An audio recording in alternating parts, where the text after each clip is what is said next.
Gracias por estar en sintonía de Televisión Legislativa. Interrumpimos nuestra programación regular para llevarle a ustedes una nueva cápsula donde conocemos más sobre los aspirantes al cargo para las magistraturas de la Corte Suprema de Justicia. Hoy con nosotros la licenciada Rosa María Fortín Hueso, a quien saludo. Gracias por estar en Televisión Legislativa y tomarse un tiempo. Muchísimas gracias a ti por darme la oportunidad de dirigirme en este espacio a la población salvadoreña. Es importante, licenciada, que la ciudadanía conozca los rostros, el perfil, toda esa preparación académica, profesional que han tenido y que ahora pues se vuelven las herramientas de cara a la búsqueda en este espacio en la Corte Suprema de Justicia. Quizá empezar por ahí, en el tema de la formación académica. ¿Qué podemos destacar?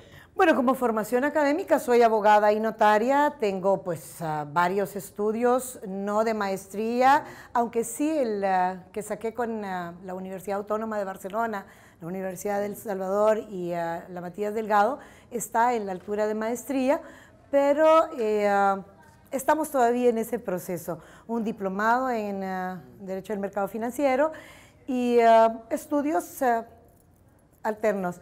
Hay un curso de Constitucional en la Carlos III de Madrid, pero creo que lo más importante que yo debo destacar es 36 años al servicio de la Administración de Justicia. Da un poco de preocupación decirlo de esa manera, porque creo que soy la que tiene más tiempo en el servicio público, al menos en el órgano judicial, y creo que eso me da una experiencia de vida especial. Eso justamente creo que es el siguiente aspecto en el tema profesional. ¿Qué podríamos conocer? ¿Qué la ciudadanía puede conocer de usted en el terreno ya? He tenido la oportunidad de ejercer diferentes cargos dentro de la Administración de Justicia. Comencé como secretario de actuaciones, luego pasé a la Judicatura de Paz. En la Judicatura de Paz tuve la oportunidad de estar en suplencia en diferentes tribunales. Podemos hablar en aquella época tutelar de menores, inquilinato, penales, hacienda, que todavía existían. Entonces, un conocimiento bastante generalizado. En laboral estuve por lo menos 4 meses, generalizado sobre las diferentes materias. He ejercido la judicatura en materia penal predominantemente, y mucha gente se pregunta qué anda haciendo un penalista buscando pues un puesto en una sala constitucional. Y la respuesta es fácil. Si tú ves la geografía del código, cómo está el código penal distribuido, verás que los jueces de lo penal somos los garantes del día a día de todos los derechos fundamentales. A nosotros nos toca estar garantizando todos los derechos de la ciudadanía que se presentan como víctimas o como imputados en todos los procesos penales. Creo que eso nos da una visión bien completa. ¿Actualmente desempeñándose como? Magistrada de la Cámara Segunda de lo Penal de la primera sección del centro. Estar inmersa ya en todo este movimiento, dentro de todo, con la experiencia dentro de la Corte Suprema de Justicia, quizá no sé, sería más fácil preguntar qué aspectos podrían mejorar en caso de lograr esa elección. Mira, la Corte Suprema de Justicia, en primer lugar, al ser un órgano colegiado, necesitas tú lograr el convencimiento de 7 colegas más, porque se tienen que tomar las decisiones por mayoría. Tienes que presentar tus proyectos de manera de enamorar también a los otros magistrados, porque ser magistrado de la Corte no es solo ir a resolver. Eso que nos quede claro. Es la función principal, la jurisdiccional, pero hay una serie de funciones y de atribuciones que no pueden soslayarse. Creo que una de las experiencias más bonitas que yo tuve en mi periodo anterior, porque debo aclarar que yo ya estuve 9 años en la Corte Suprema de Justicia, que estuve en la Sala de lo Penal, es para mí muy gratificante decir que trabajé por acercar la justicia hacia la población. Tuvimos la oportunidad de montar lo que son las unidades de víctimas, que es un servicio para víctimas de violencia sexual, violencia intrafamiliar, y para los niños, niñas y adolescentes que son víctimas de agresión. También se atienden a ancianos, obviamente. Cualquier persona que revista la calidad de víctima de violencia puede acudir a estas unidades, y tienen la particularidad de ser multidisciplinarias. Ahí estábamos en concierto con la Policía Nacional Civil, estaba la Procuraduría General de la República, teníamos asociaciones de protección de mujeres y se daba un servicio completo y acompañamiento. Tuvimos por una buena temporada un servicio de 24 horas, que era asistencia a víctimas de violencia sexual en crisis, que me parece que eso me encantaría poderlo revivir, porque era una asistencia de 24 horas a las víctimas con acompañamiento durante su experiencia con el ginecólogo que les atiende después de que han sufrido una agresión sexual, con el psicólogo a poner la denuncia, o sea, no dejarla sola en un momento tan trascendental, tan de impacto. Las ludotecas para la detección temprana de agresión en niños, niñas y adolescentes, las cámaras GESEL que tuvimos la oportunidad de instalar en diferentes departamentos del país y que tienen la bondad de permitir un ambiente más amigable para tomar las declaraciones a las víctimas con vulnerabilidad. ¿Qué pretendemos hacer? Aparte de volver a retomar proyectos que para mí me enamoraron muchísimo, creo que debemos de aceptar el reto, que una de las cosas que se puede hacer para mejorar el servicio de la Corte Suprema de Justicia es, 1, descentralizar, y 2, la tecnología. Modernización. Modernización en términos generales, pero sobre todo el uso de las herramientas tecnológicas para poder trabajar en oficinas de carácter administrativo especialmente. Tú tienes, por ejemplo, llega el abogado con su protocolo, algunos son hasta de 500 hojas, y tiene que llevar las copias y tiene que... ¿Qué te cuesta llevar un USB con todo tu protocolo adentro? Digitalizado. Digitalizado, para que se pueda sacar la copia y a la hora que necesiten un testimonio, ya está. ¿Ya? O tratar de digitalizar todo notariado, que sería una tarea titánica, lo reconozco, y de mucho costo, pero hay que dar los primeros pasos. Por ejemplo, en la sala de lo penal, todavía cuando yo estaba, se escaneaban los procesos, para ir no dependiendo tanto de papel, sino que tratar de ir tecnificando todo el sistema de justicia.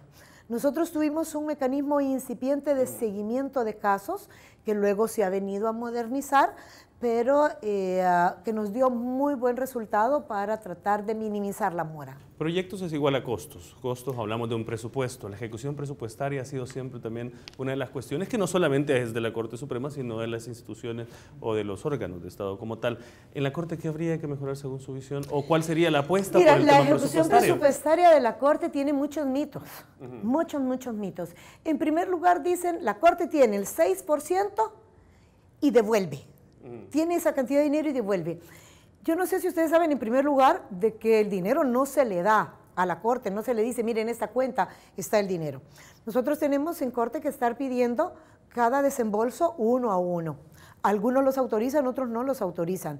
Y después de tener la Corte Suprema un récord de pago entre 2 semanas y entiendo yo que 2 meses, hemos llegado al absurdo de estar pagando en 8 meses.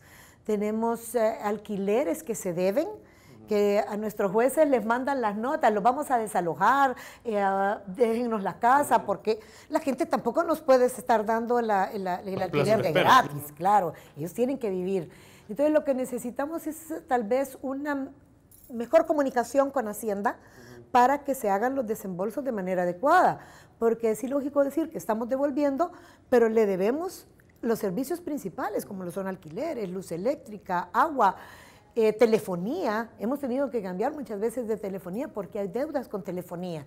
Yo creo que lo que debe de haber es una mejor comunicación con Hacienda para cumplir, para honrar nuestras deudas en tiempo, una mejor organización del presupuesto, estoy totalmente de acuerdo, porque debe de buscarse una mejor efectividad en su ejecución, hacer una mejor planificación de en qué se va a gastar y cómo se va a gastar. En el tema del trabajo, o por lo menos el acercamiento con los otros 2 órganos de Estado, sobre todo cuando hablamos de una sala de lo constitucional que ha estado en los últimos años también en la mira por diversas situaciones. ¿Hay alguna línea de trabajo, algún plan especial en eso? Bueno, al menos en mi experiencia yo he tenido una muy buena relación con los 2 órganos de Estado mientras estuve en la sala de lo penal.